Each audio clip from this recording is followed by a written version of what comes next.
What's up, everyone? This is Anthony Pompliano. Most of you know me as Pomp. You're listening to Off the Chain, simply the best podcast in crypto. Let's kick this thing off. Brad Michelson is the U.S. Senior Marketing Manager at eToro. In this conversation, we discuss the current state of marketing in crypto, how people should be thinking about customer acquisition, what the inherent challenges on certain marketing platforms are, and what is coming up next for eToro. I really enjoyed this conversation, and I hope you do as well. Skirt, skirt! Want to know who has the best URL? Crypto.com. That's right, Crypto.com. They're a crypto platform with one goal, motherfucking mass adoption. That's why we're all here. We're trying to get crypto in every wallet. Crypto.com is helping people do that through buying, earning, lending, and card payment. Everything you could want at Crypto.com. Go help your boy out. Tell him Pomp sent you. Download the app or visit Crypto.com. Pomp's got you, always. Ever wanted to get into mining and didn't know how? Don't worry, your boy Pomp's got you. Everybody got some electricity and Wi-Fi. All you got to do is go to coinmine.com. You buy a coin mine. It's like an Xbox or a PlayStation that helps you turn your electricity into Bitcoin. That's right. You purchase it. It shows up at your doorstep. You pull it out of the box. You plug it in, connect to your Wi-Fi. 5 minutes or less, you're mining Bitcoin. All you have to do is control it from the mobile app they provide, and then you receive over-the-air updates that add new coins and new features on a consistent basis. Kind of like how Tesla does over-the-air updates and updates the car software. Just you're updating your coin mine. Consumer mining made easy. That's right. Go to coinmine.com, tell them Pomp sent you, and thank me later. As many of you know, crypto investors store their digital assets on exchanges or in cold storage for long-term safekeeping. However, this strategy doesn't help them grow their investment holdings or build overall wealth. With the new BlockFi interest account, users can now securely store their Bitcoin or Ether at BlockFi and receive 6% annual interest paid monthly in cryptocurrency. 6% is an absurdly high rate. It's the best rate in the industry. I highly suggest you go check out blockfi.com/pomp. Again, that's blockfi.com/pomp to sign up and start earning crypto today. Anthony Pompliano is a partner at Morgan Creek Digital. All opinions expressed by Pomp or his guests on this podcast are solely their opinions and do not reflect the opinions of Morgan Creek Digital or Morgan Creek Capital Management. You should not treat any opinion expressed by Pomp as a specific inducement to make a particular investment or follow a particular strategy, but only as an expression of his opinion. This podcast is for informational purposes only. All right, guys, bang, bang. I've got Brad here. He's sitting in the hot seat. He's not leaving until he tells us all the marketing secrets. So thanks so much for coming in and doing this. Thanks for having me, Pomp. What's your background? Where'd you get started? How the hell do you end up at eToro doing marketing? Well, I actually started as a journalist way back in the day when I was 15. Started a blog. Was mostly a music journalist, so I would shoot bands and film concerts, and that was sort of my first exposure to what I didn't even consider as marketing at the time, is posting links on music forums, getting traffic. Ended up getting to the point where it was like almost scalable. Ended up going to college, was an editor at college paper, but after college I ended up pivoting into PR. So I had a little shop for a bit. Where'd you go to college? I grew up in Canada, so I went to the University of Victoria on the West Coast. Got it. And then what was PR? What were you doing there? I was doing music PR as well. So by the end of it, we had about a dozen clients, Western Canadian acts that were touring the country, touring the U.S. And then, a year and a bit into that, I ended up going to New York for a summer and then never leaving.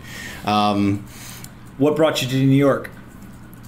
Mostly for work. So at the time, I thought that I'd be able to pivot from Canadian PR into US PR, and who would have guessed it's not as easy as you would expect, coming to a different coast and a different city, making new contacts, that sort of thing. I ended up pivoting into copywriting, and then ended up going over to my first agency I worked at. I was at a digital agency. Started as an account manager and ended up climbing the ladder to director of strategy at the agency. We're mostly e-commerce clients. We specialized in post-A funding startups and scaling those brands out. Some of those brands now are on the New York City subways, which is quite a thrill to see, and it was really exciting. And from there, I moved in-house, and after that, made my first professional move into crypto. What's the first time you ever heard about crypto? First time I heard about crypto was in 2012 when I was sort of just discovering Reddit in college. I started reading on, I can't even remember which subreddits, people were talking about Bitcoin, buying stuff with Bitcoin. But at the exact same time, actually my little cousin, I found out, had been mining for like a year at that point. What? Yeah, it's crazy. And, he sort of sold me on the philosophy of Bitcoin, sold me on the technicals of crypto in general and why permissionless transfers of value are so valuable. And I've sort of just been growing that as a hobby for a long time. About a year after that, I found out there's about a dozen of my friends back home. We were all closet Bitcoin people. So we started a Slack group, and I'm still in that today. We talk about market sentiment and news and share each other's experience. Some of us are full-time crypto now, so it's really fun. That's awesome. What really caught your eye in the beginning when you saw it, right? Because it's so different, and then obviously coming from music, really, what was the big catch there?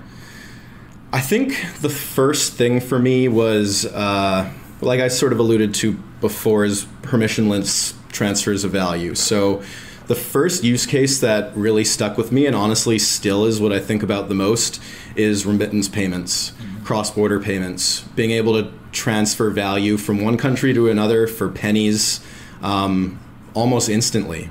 And what really sold me on this is I've got a friend back home, Joseph Weinberg, works on Shift Network. I know he's been on the show before. And that was one of his first projects, was a remittance project. And ever since then, it's sort of always stuck with me. You guys knew each other before crypto? We grew up together. Really? Yeah. Wow. All right. So when you decide, hey, this crypto thing's real, Bitcoin's interesting, et cetera, what was how did you get to eToro? What was the path? Wow. Yeah. So I started my first crypto company, I guess, 3 years ago. They were post-ICO, and I helped them launch their platform, which was really fun. We also launched a conference that still goes on to this day during New York Blockchain Week. After that, I actually moved on to BlockFi, where I was the director of marketing. And I was there for a bit, and that was really fun and really formative for me. Zach's an amazing person to work for, and he really gives you the opportunity to experiment, and he gave me the opportunity to grow that brand, and now they are what they are, and that was a really fantastic experience. What was the best part about BlockFi? And before all the trolls on Twitter get mad, I'm an investor in BlockFi through Morgan Creek. They're advertisers on the podcast. There's all the disclosures, but they're awesome. Go sign up for an account. BlockFi.com/pomp. It works. It does. It does work, right? Actually, Brad is the one who, the very first ad we ever ran on podcast was because of Brad and BlockFi. Sorry, what was that question originally?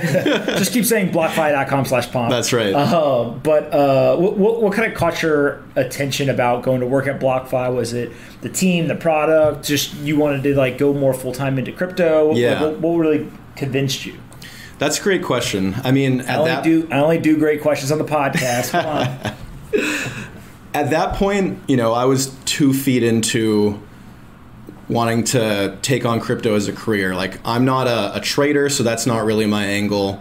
I focus on customer acquisition and growing brands, right? So what I saw with BlockFi was that here's a company that's gotten some funding from a few exciting places, and this was still when we were on our seed.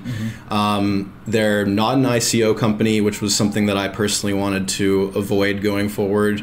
And their product was something that I saw immediate use cases for. At the time, Salt was still a relatively big name, and there are other major players in the space as well.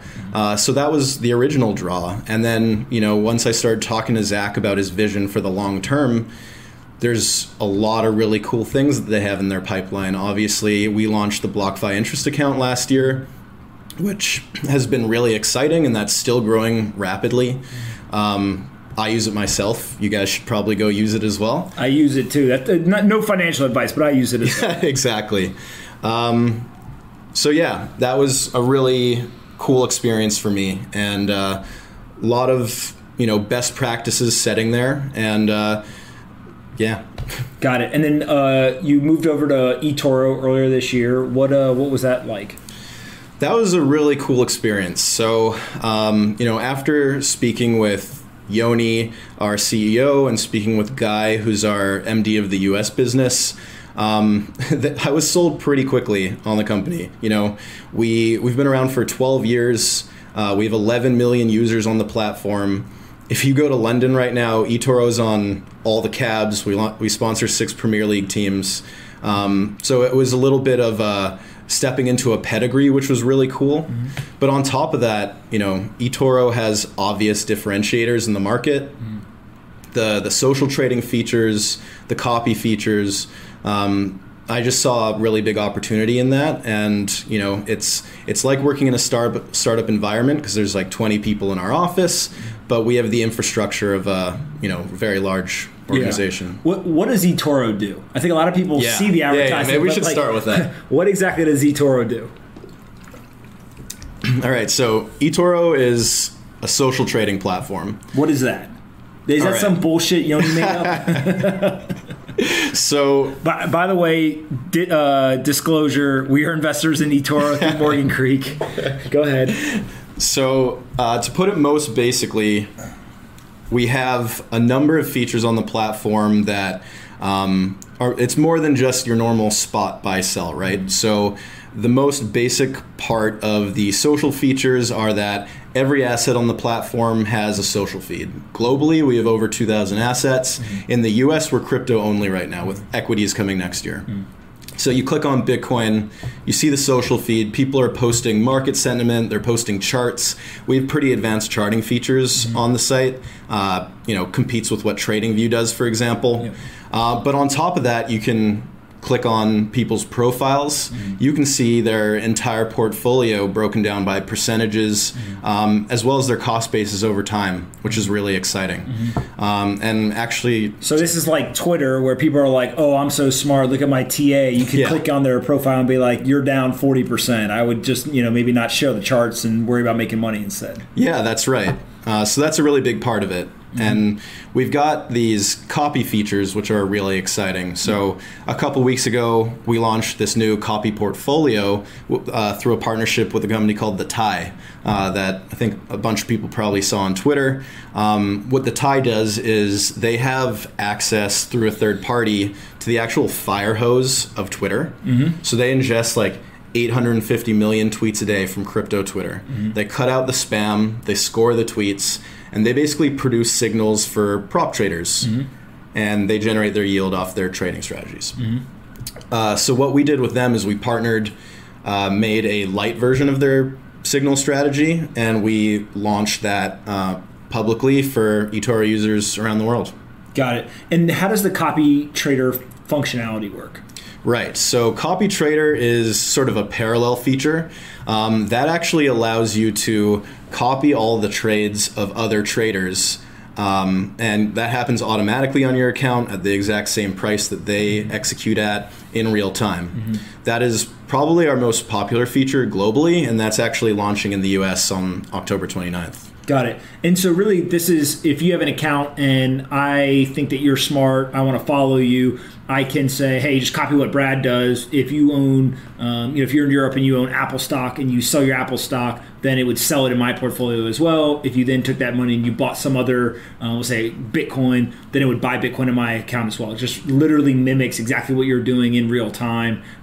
So I get basically the performance that you get. And so rather than give you my money to manage, I'm basically just copying what you're doing. That's right. That's exactly how it works with the global product, for example. You mentioned stocks. So in the US, we're crypto only right now. Mm-hmm. But once we launch on the 29th, we'll have between 50 and 60 traders available to be copied on the platform. The people who are whitelisted to be copied, those people actually get rewarded for being copied, which is really exciting. And like you said, the people copying them get the benefit of the trading strategy of the person they're copying. All right, so before I forget, you can go to the website etoro.com/pomp, and there's a whole bunch of stuff here around trading, etc. What's your role at eToro? Right, so I run US marketing for eToro. What does that mean? So customer acquisition, brand marketing, I oversee event marketing as well as PR. Anything that's sort of outward facing from a messaging or acquisition standpoint. All right. And as you guys look at the US market today, because you're crypto only, like what are the channels that you're the most active on?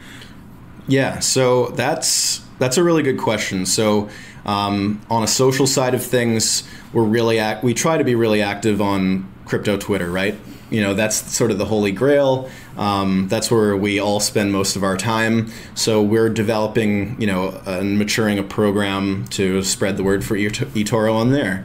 At the same time, we like to leverage influencer relationships. So today you might have seen a tweet go out from Ben Askren, who we've partnered with, which is really exciting. Earlier this year, you might have seen that we partnered with Bitcoin Is, which was founded by Russell Okung of the Chargers. So that's really exciting. And there's some more cool partnerships coming out soon. You want to tell us about any of them right now? No, I don't think I can do that yet. All right, just wondering. Thought I could get you. Go ahead. On top of that, you might have been hearing about eToro through a number of podcasts that we sponsor, including yours. Mm-hmm. It's a big channel for a lot of people in crypto. It's been really effective for me at other companies I've worked with, and it's a direct line to our lowest funnel customer. Mm-hmm. Absolutely. So social's big, podcasts are big. Anything else that you guys have that you're active with? Yeah, so we also advertise on the social platforms where we can. We buy ad space on publishers that we think our customers are on. We don't really buy articles; we buy banners. I know that there's some confusion with that sometimes in crypto land. So we like to experiment a little bit with everything. But when we try something, we do a real deep dive execution on those plans. Cool. So I wanted to bring you in because I want to talk about just marketing in general, but specifically around crypto as well. Right. Let's go through the different channels and just kind of give me your philosophy, right, or the framework that you use to evaluate some of this. So social and Twitter specifically, like how do you think about what the value prop is? Like what's the best way to actually engage there? And what do you see being effective versus not effective? Yeah, that's a great question. So that's the third time you said that. It must be really a great question. You're a pro, man. So it really depends on the product, right? Don't tell Peter McCormick that. Go ahead. So it really depends on the product, right? So we are a trading platform. Obviously, there's the key value propositions being social trading platform, great place to buy and sell, the basics, right? Good app, the whole deal. But then you have to think about who your customer is, where they are, what are the most effective ways to access these people, and develop your full marketing funnel, right? So you have your upper funnel where you're just trying to get fresh eyeballs. We're trying to get people into the brand, following along in one way or another.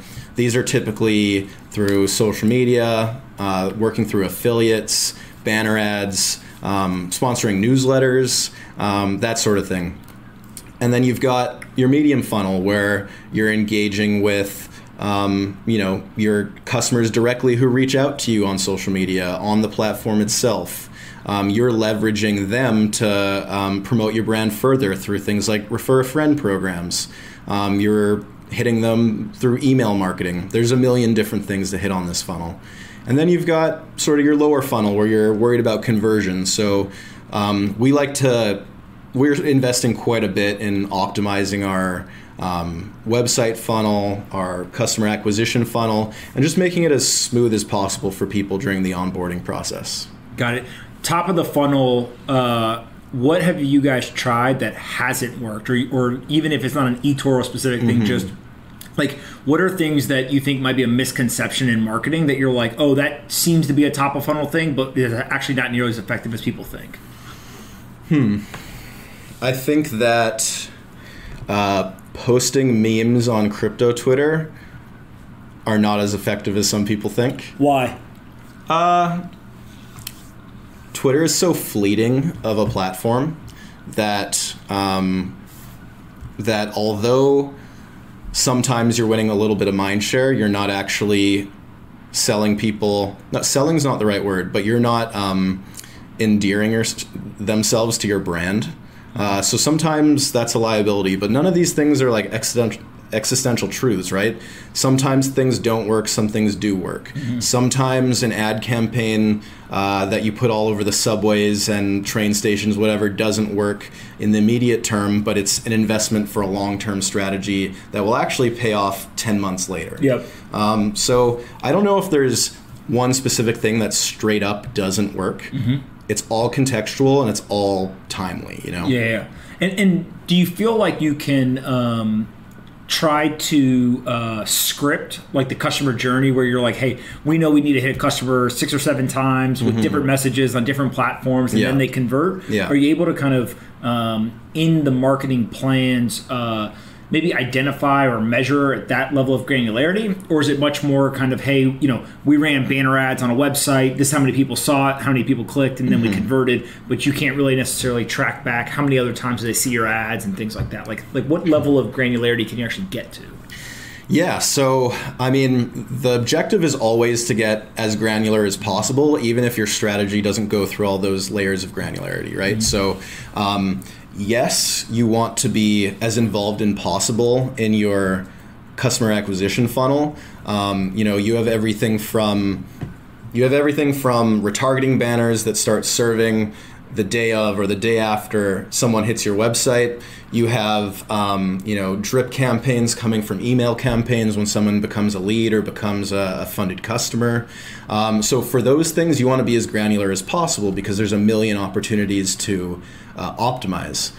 But sometimes, you know, there is such thing as being too granular because the program becomes too complex. So in order to A/B test or optimize those programs in the long term, it needs to be like a manageable size, right? So if you have an email drip campaign that's 25 steps deep, that's way too many because you're going to be testing buttons and call to actions and wording and graphics on 25 different emails simultaneously, and you need, you know, a full team of people to do that sort of thing.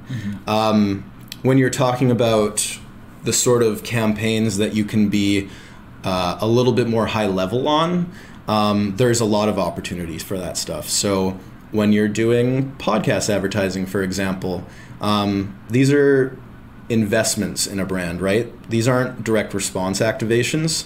So you come up with some ad copy, some talking points, you let those run for a few weeks, see how that performs, change it up for a few more weeks, compare the two. It really depends on your marketing style, but there are certain things that you can geek out about and other things you sort of just have to let it breathe. Yeah. And then how do you think about, when I worked at Facebook and we would really work on growth, right? It's actually growing users. We used to break it down into there's new user acquisition, there's retention work, there's churns, and then there's resurrection. Is that a general framework that you guys look at? Or do you have some twist on it in terms of how you guys actually measure? Yeah, absolutely. So we have acquisition teams, retention teams, customer service teams. So they kind of hit different points in that customer journey all the way through. Got it. But like you were alluding to, there's sort of the acquisition, retargeting, and like conversion channels, even just in your acquisition side of things. And yeah, you have different priorities and messaging and funnels for all those different steps typically. And the reason I ask is because one of the things that's different about crypto and Bitcoin than, let's say, like, you know, a social application or a mobile app or something is that, like, the whole idea of like holding is a use case. Right? So I went on somewhere, I bought Bitcoin, and I'm just holding on to it. I'm not necessarily transacting. I'm not necessarily, you know, doing anything with it. I'm not selling it or anything. but because I'm holding it, I still am a user, right? And so are you an active user? Are you not an active user, right? That changes the way that you think about retention and resurrection of churned users, et cetera. Just like, how do you think of that having come from like the not crypto world into the crypto world, and kind of what's the comparison there? Yeah, I mean, I consider myself one of those people that you just described. Like, I first bought in 2013, and I've never sold any of it. Like, I'm just a long-term holder. So my lifetime value on an exchange is the fact that I dollar cost average. So I buy a small amount once a week, and I've been doing that for a couple years, and that's my value to them. However, for customers that sort of buy once a quarter, like once every few months, those are valuable people too, because a lot of these people keep their equity on the exchange. So that's valuable to the company as well. There's opportunities to upsell. I guess in crypto, upselling is more like encouraging people to educate themselves more in order to, I don't know, improve their trading strategies if they're that kind of investor, or just in general engage with your brand in a way that they're enriching their knowledge in the category. For sure. What are some of the campaigns that you've seen others run that you're impressed by? I think Casa does really amazing things, and I think that the core from a marketing perspective with them is that they obviously pay a lot of attention to customer experience, and this is a brand that's not just online. Like, so much in crypto is magical internet money that you have no physical connection to, and they do a really fantastic job of making the complex process of becoming your own bank something that's user friendly but also aesthetically nice. And I'm constantly looking at what they're doing as sort of a leading indicator for where we should all be trying to go. Who else? Anybody else? I really like BlockFi. I think that from a high level with crypto, let's say crypto adoption, to the point where we all sort of are striving and hoping that we're all going to end up where everyone in the US, say, is engaged in one way or another with either Bitcoin or cryptocurrency more largely. There's 3 steps how I think about it. So there's sort of like the MVP, which was early days, people sort of buying stuff, a little bit of something here, a little bit of something there. Bitcoin wasn't really worth that much at the time, and there were fluctuations, but it wasn't something that we thought we would be. I didn't know we'd be in a office in Midtown Manhattan recording a podcast 5 years ago, right? I got dress shoes on today too. He's looking sharp. Go ahead. So there's sort of like that MVP stage. Next, we've sort of got our we're thinking about it like building a product, right? So you got your beta testers, and we've got a little bit of a proof of concept. So people are onboarding into the ecosystem. We're seeing that the base layer is usable. You can trust it. The Bitcoin protocol hasn't been, taken over by some bad actor. So we have a bit of an idea of where we can go, and we're sort of listening to the needs of the consumer. And we're sort of in some middle stage before what the third one is, which is more of like a mass adoption, right? Like, we have the whole stacking sats phenomenon, which is kind of, in my mind, a little bit of a placeholder for whatever that next step is. But where I see BlockFi's role is, we're building all this future tech, and there has to be context for this future tech. And I really think that the first step to getting there is building financial tools within the crypto ecosystem that sort of mirror what goes on in the traditional finance world in order to get people comfortable with the technology. And then from there, you can start building and innovating to whatever that future tech is, because people are already onboarded into this decentralized free flow of money technology. Mm-hmm. And how do you think about like what I'll call more of the ancillary platforms, right? So like Reddit isn't huge in traditional marketing.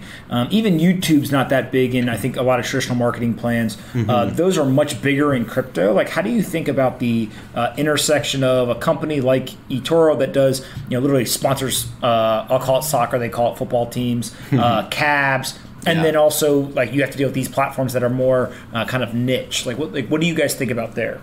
Yeah, so it's interesting, right? Like Reddit really was crypto Twitter before crypto Twitter, I think. Most people were talking about it on Reddit before they, were shit posting on Twitter all day.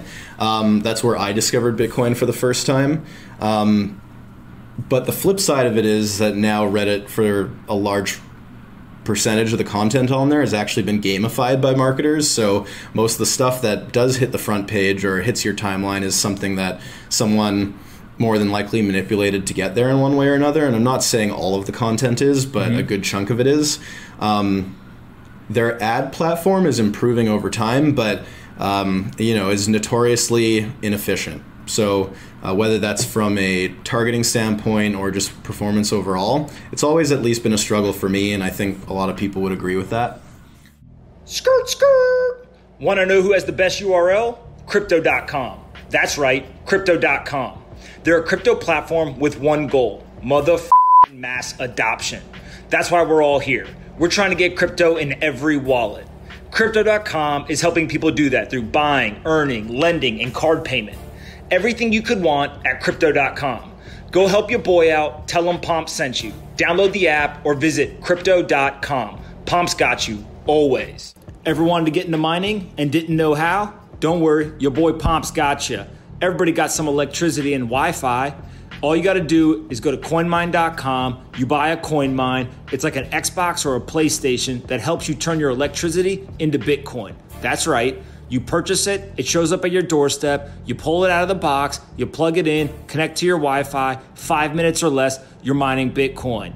All you have to do is control it from the mobile app they provide, and then you receive over-the-air updates that add new coins and new features on a consistent basis. Kind of like how Tesla does over-the-air updates and updates the car software. Just you're updating your coin mine. Consumer mining made easy. That's right. Go to coinmine.com, tell them Pomp sent you, and thank me later. One more word from our sponsor, BlockFi.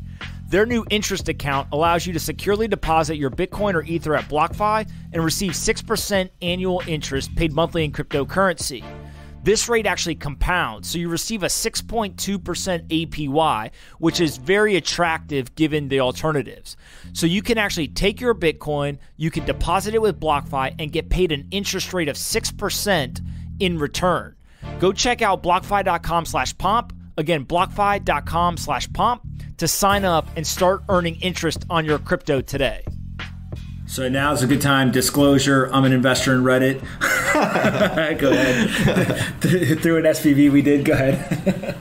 But with YouTube, for example, it's similar to Twitter in the way that there are some huge crypto influencer almost doesn't feel like the right word for the people on YouTube. Like people like Luke Martin, who are just churning out all this really high-end content all the time, and there are people like learning how to do their entire careers based on watching videos of him every day, right?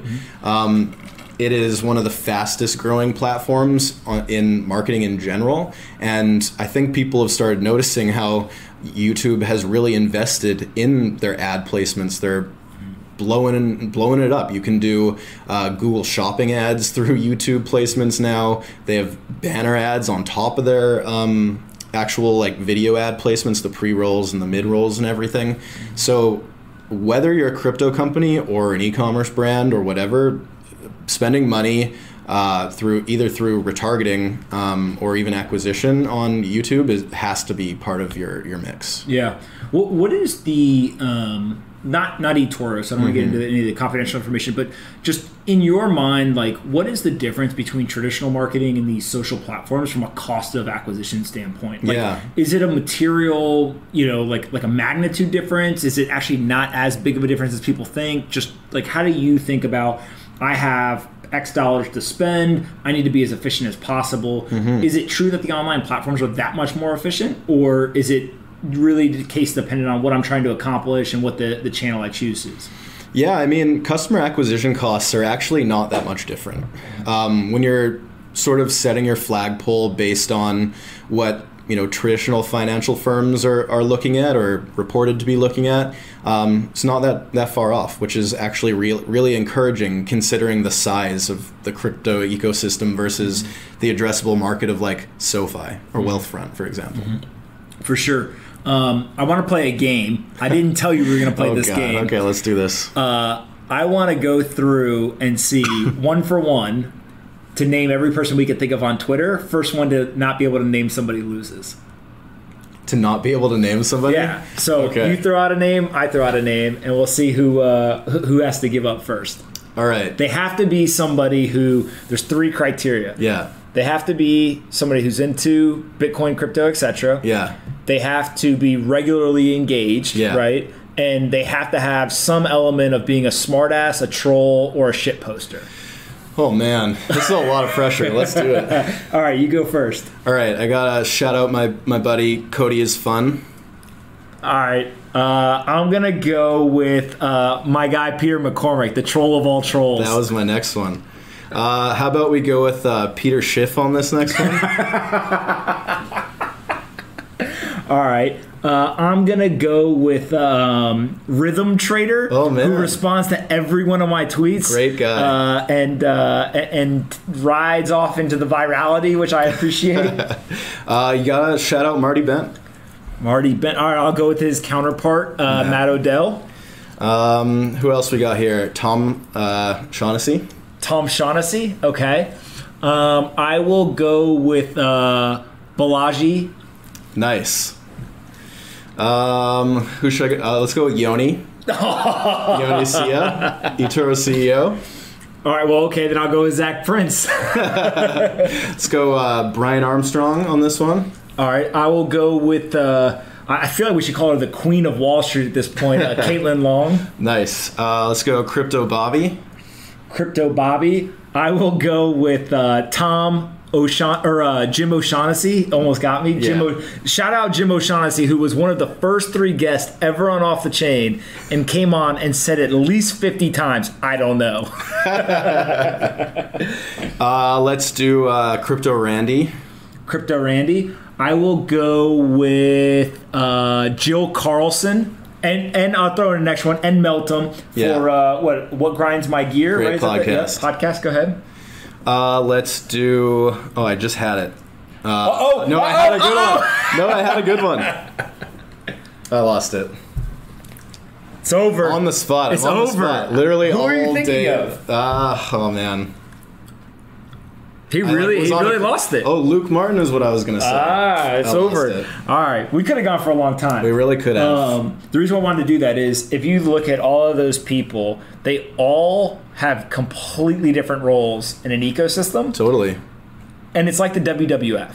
And I talked about this on the podcast before, but like there's the heroes, there's the villains, there's like the tag team partners, right? Like you get all this stuff and it's entertainment. At the end of the day, like when you get on Twitter, yes, there is like information and you're learning and education and all of that, but it's entertainment. Like there are people dunking on each other, there are people trolling each other, there are people who have like the long-standing feuds, there are the people who are like overly nice to each other, and like how does a company play into that? See, you thought I was joking around. That was a serious I was like, wow, that was a long way to get to that question with the game, but that's, Twitter feuds are a funny thing, right? Like some of those are a little bit manufactured for the sake of impressions, and some of those become real life beefs. And I think the ones that are real life beefs are things that are coming largely from a good place, right? Like people have philosophical differences on the role of certain parts of crypto and blockchain tech that really hit home for these people. Like some people are really into Lightning Network and some people really like to troll Lightning Network people. Same with XRP and vice versa, right? So when you're a brand in an ecosystem where this is likely to happen, you typically try to stay out of it. But sometimes it's good when there are trolls spending a bunch of time talking about you, because sometimes that's a really interesting way to farm new followers on your brand, and eventually they convert into new customers. Is there one troll that picks fights with people that you would say has done it well, like as in a positive thing? And you can opt out. I'll give you an escape route if you don't want to answer. But I'm just wondering, like, from and not like somebody who picks fights necessarily, but just like trolls really well and it's worked out. So he is not a troll, and he's a great human being, but Peter McCormack's beefs are actually noteworthy for a number of reasons. I mean, like the whole lawsuit thing that's going on. This is like an interesting thing that we should probably be talking about. Like someone's trying to claim a role of being the inventor of Bitcoin, and one could argue that maybe that person should be able to prove it. And, so that person is also suing other people for saying the contrary. So maybe this is something that we should be paying attention to. I mean, there's I love that you answered with Peter McCormack. So I'm going to go with that one. All right, that's fair. What's the one thing that you believe in marketing in crypto that you think most people don't understand or agree with, but you would want them to learn about? So basically, what's the secrets? Yeah.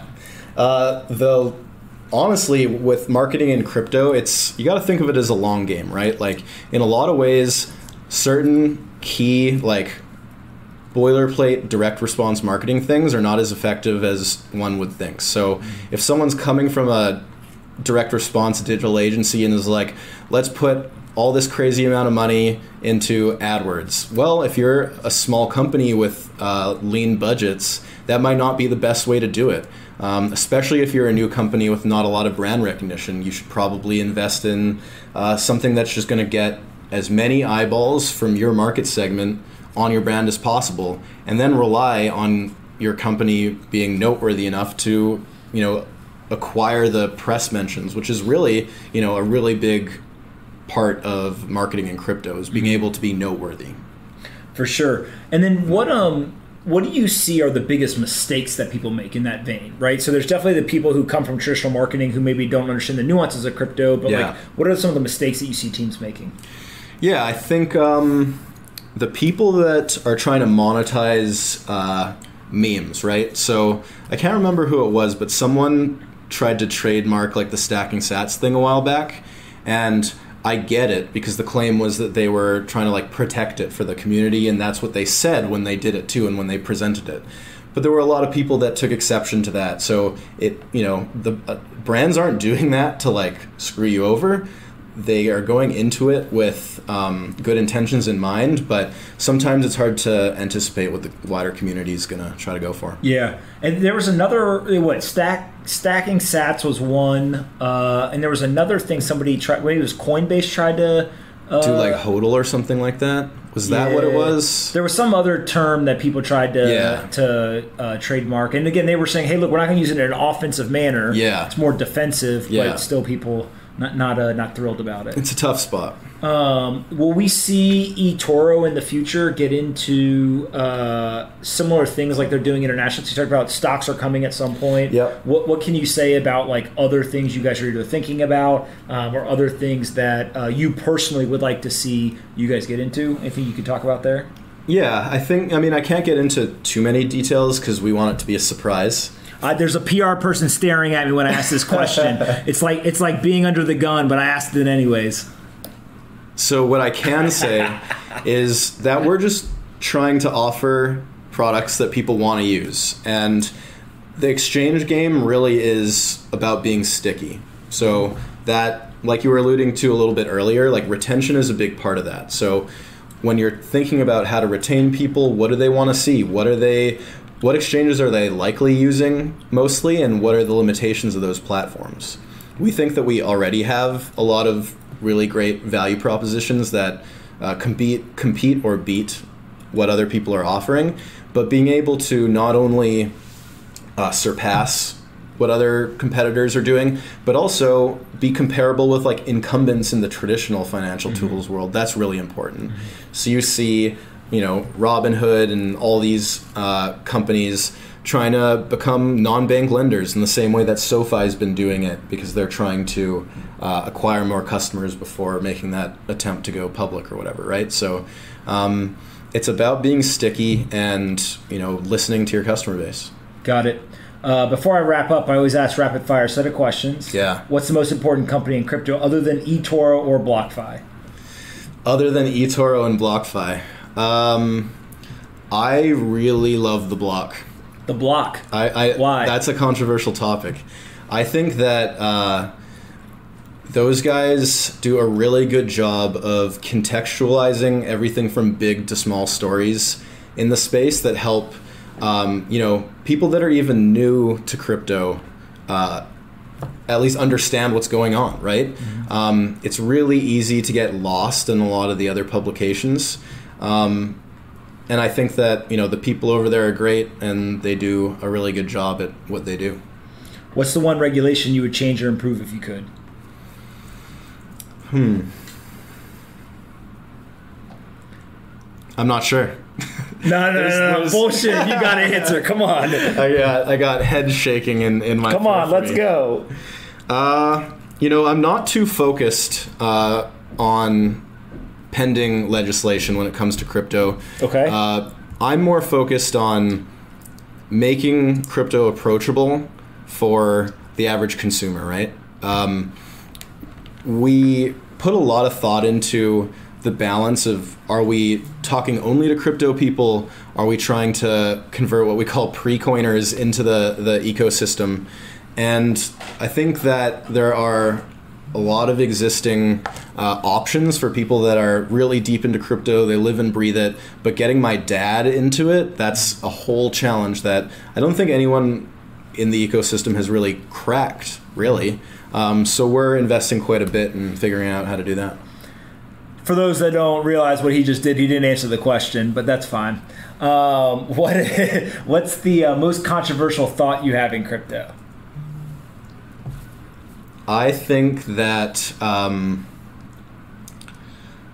that we should be open to the idea of governments digitizing fiat currencies, because I think that although a lot of people hate the idea of it very legitimately, because there's serious privacy concerns that go along with that, it becomes significantly easier to lock people out of the economy, follow all the payments people are doing.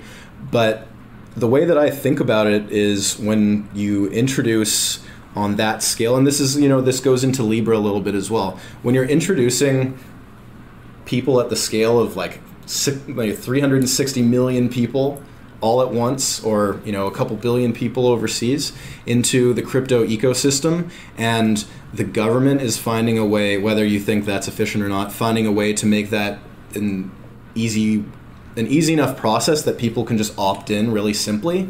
That is only, from that perspective, a good thing for crypto largely. Yeah, I always just look at it as, will more people have digital wallets? Yeah. And if more people have digital wallets, they have choice. Exactly. And they can use whatever they want. Yeah, and it's our job to educate them on why something like Bitcoin is better than digital fiat. Yeah. But digital fiat will accelerate digital wallet adoption. Absolutely. I think one of the biggest gaps into onboarding into crypto is actually the terminology. Like, my dad conceptually can understand what a wallet is, but trying to explain seed phrases and how important they are to save, and the fact that there's no one to call if he loses them, like his email password that he loses, what are you going to do? It's a big deal, exactly. So that's why, even though it's a little bit controversial, centralized options are really important for what I consider the average person. Yeah, and again, you need both, right? You need the decentralized, personal freedom based, kind of Bitcoin etho-based options, and then you also need the centralized version, because there's just some people who aren't going to buy into or get comfortable with the other one. Exactly. What's the most important book you've ever read? I really love This Is Marketing by Seth Godin. Probably read it 2.5 times, and every time, I mean, that's not a lot, but I'm presenting it as if it's my like Bible here. But every time I read it, there's like a new nugget, and the reason I say 2.5 is because I'm constantly going back to like a page that I marked, because there's always something that I'm extracting from that. What's another book other than a marketing book? See, people come in here and they're all prepared to answer these questions, and then I just throw a little loop. Now, what's the second most important? Maybe this doesn't reflect well on me, but I spend a lot of time reading newsletters and like money stuff, for example. Matt Levine. Yeah. I didn't get Matt in here. Yo, you have to do that. You absolutely have to do money that. Stuff. He is an amazingly talented writer in the way that he can turn a story that you're assuming is going to go one way into something else. He always ties an implication of one story into something else that's going on. And it really just broadens the way that I think about how, one industry affects another, or how there's always something going on behind the scenes in a macro sense that's affecting all these sorts of businesses in ways that we wouldn't, the layman wouldn't anticipate. For sure. Aliens, real or not? I think probably real. Why? Just statistically. No. Come on, why? Do you have to ever come to Earth? No, I don't think that's true. Why not? I mean, Statistically, I'm open to the idea. I would not be like a naysayer if there was like some sort of concrete proof. I'm like all about these New York Times articles that keep coming out twice a year. Look, it's Washington Post, New York Times. Like this isn't, like alien conspiracytheory.com. This is like legit media is saying, hey, this might be real. Yeah, but I'm like, my life is not about that. So I just don't spend too much time on it. But I think for sure there's life somewhere. I don't know when this is going to get posted, so I think that it's going to come out before the alien interview, but I'm interviewing a guy tomorrow who he claims that 780,000 years ago there was a, if I get this I might get this wrong, but basically an alien techno-signature, extraterrestrial, post-biological, artificial intelligence spacecraft that blew up. And that's where all of these materials that people are showing up that have different physical property, like physics and quantum properties. That's where that material came from. Is from the 780,000 years ago, a alien spacecraft that with all those characteristics blew up and crashed into Earth. But couldn't it have just been like asteroids hitting the Earth that contain those properties? For sure. But maybe the asteroid had the aliens on it. Who knows? I tend to think that the simpler explanation is probably what happened. I got intrigued just because I wanted to know what an extraterrestrial, post-biological, artificial intelligent alien aircraft is like. All right, what one question do you have for me to finish up?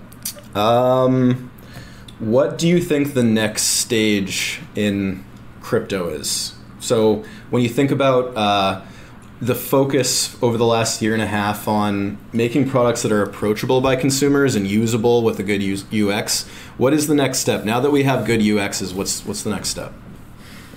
There's 3 milestones that I'm waiting for. One is a sovereign nation acquiring Bitcoin and putting it in their national reserves. I think that you will see a bonanza. Like, you think you've seen a chart go bend backwards, like that thing will explode. That's one. And we kind of saw that this week with China saying that they were going all in on blockchain. They didn't specifically say Bitcoin. Yeah. But they definitely directionally are now becoming more public about, hey, this is serious, this is important, we're going to make it a national initiative. The second thing I think is today we're probably at like 1% of the world's population, about 70 million people. I think that when we get to 10%, so like an order of magnitude from here, I think that's a lot of people. I think that's a lot. Well, yes, 700 million people. If you think about that, that's like really breaking the threshold of like true global adoption, right? But it's still, you got 90% to go from there, right, to get everyone. So it's not like an impossible number, but it's also like to go from 70 to 700, like you got to 10x, right? And what indicator would you use to know that? Like some people like to look at the amount of wallets that are being opened, but everyone has like 10, 50 wallets they've generated over time, right? So what are you looking for? I don't think it's one metric, right? I think it's like a whole host of different things. And then I think what you probably can do if you really wanted one metric is you could take that wallet, you try to figure out like what's the average number of wallets somebody has, right? And kind of back it into it. Or you could look at the exchanges and you could probably like extrapolate out how quickly they're acquiring users, right? And then if a new user comes into the ecosystem, how many exchange accounts do they set up? It's probably one, and then after some period of time, it's 2, 3, whatever. Right. And then what you can do is kind of like do some math and say, okay, this is what we kind of think it is. But part of the beauty is we'll never know. Yeah. Right? Yeah, absolutely. And then the third one is I think a sovereign nation not only puts it in the reserves, they adopt Bitcoin as the national currency. How far away are we from that? 10 years or less. Or less? Oh, yeah. Wow. Yeah. I think that there's some countries that are in really, really big trouble. Yeah. And I think that somebody's going to throw a Hail Mary. Yeah. Right? Like, think about it. iPhone's 12 years old. Not really that long, right? Yeah. Feels like forever. It really does. Like, feels like I grew up with this thing in my hand. Yeah. Right? Yeah. I got my first cell phone when I was in high school. Right? Like, it wasn't a smartphone either, right? It was, I actually think, did you ever have one of the sidekicks? We didn't have them in Canada. Slid out and you had the keyboard? We didn't have them in Canada. Oh, man. I didn't get one until I was in college, but I wanted one so bad.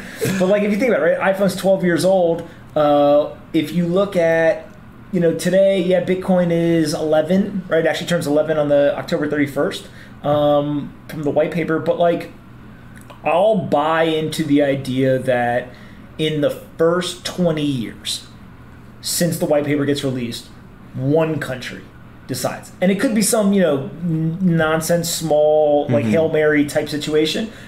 Or it might not be. Like, it may be some real, established country. But, like, to me, that is the three milestones, right? Is you've got to get somebody putting in the national reserves. You got to get it to 10% global population. And then you got to get a country to accept it or to identify it with it as its national currency. And then, like, hyper Bitcoinization is a foregone conclusion at that point. Right. And Trace Meyer and every other yahoos that from early days of Bitcoin are all vindicated. Right. And so far so good for them, all of them. But I think that's like when it's going to be pretty indisputable. Like, this is real. Cool. You agree?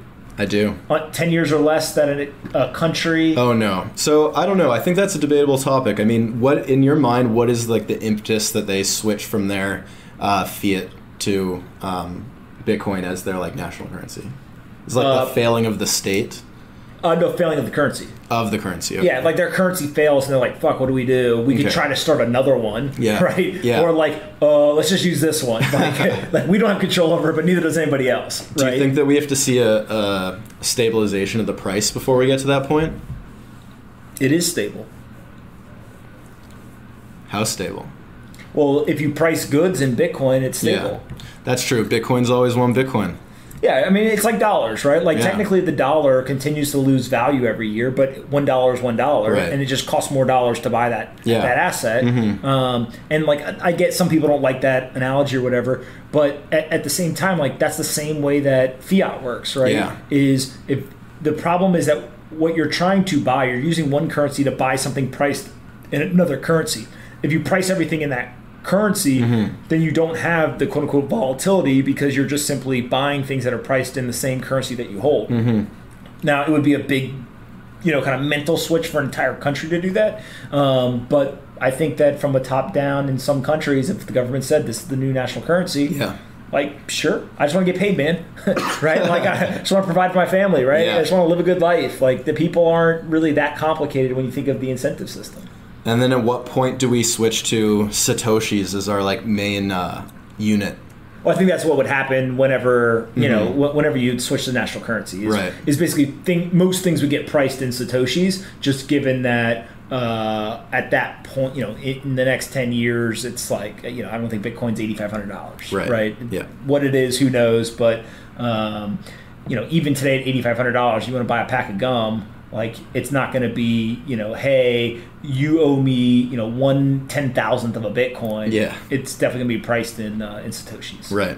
So, I don't know. All right. Thanks for coming to do this. Sorry that I had to embarrass the PR component, but that's my new rule is that people bring PR folks, they're getting embarrassed. But I'm getting a thumbs up from them. So that means that we didn't violate any rules. And where can people go find out more about eToro? You can head to etoro.com/pomp, find out more. Go in, fund your account, complete a trade, and pretty soon you'll be able to copy other people. Awesome, man. And where can they find you? You can find me on Twitter at Brad Michelson. That's a very original name. I know. I thought really hard about it. All right, man. Thanks so much. We'll do it again. Thanks. Hey everyone, Pomp here. If you like this episode of Off the Chain and want to help us take crypto to the top of the Apple, Spotify, and other podcast charts, please do us a favor and rate, review, and subscribe. To review, simply go to the Off the Chain homepage, scroll down until you see the 5 blank stars. Taking 15 seconds to fill those stars in and leave a quick review goes a long way in helping us take the entire crypto ecosystem to the top of the charts. I appreciate you listening and see you next time on Off the Chain.